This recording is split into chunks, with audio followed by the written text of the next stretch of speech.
For today's video guys, gagawa po tayo ng chicken barbecue sa kawali. Hindi na po natin kailangan ng uling kasi sa kawali na po natin siya lulutuin. So bago po ang lahat, lagyan po natin siya ng dinikdik na bawang, sibuyas. Huwag kalimutang maglagay ng paminta, ketchup, at saka kaunting asin guys, pampalasa. At saka syempre, tuyo na rin po. So ayan po, after nyan, himasin-masin para mas lalong manuot yung kanyang sauce. So ayan po. Naglagay rin po pala ako dyan ng oyster sauce, optional lang po yan, asukal. At saka huwag kalimutan yung Sprite. Pangpalasa po yan. Nagluto po muna kami dyan ng talong na may itlog. Para at least guys, mayroon kaming gulay. Balance po yung pagkain namin.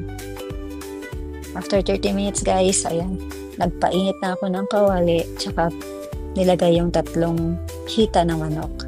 Ayan guys, baliktarin po muna siya time to time para pantay po yung pagkaluto niya. No? So ayan guys. After nyan guys, binuhos ko po pala yung kanyang sauce at antayin nyo lang po na mag-absorb yung kanyang sauce na parang ganyan po, katulad yan.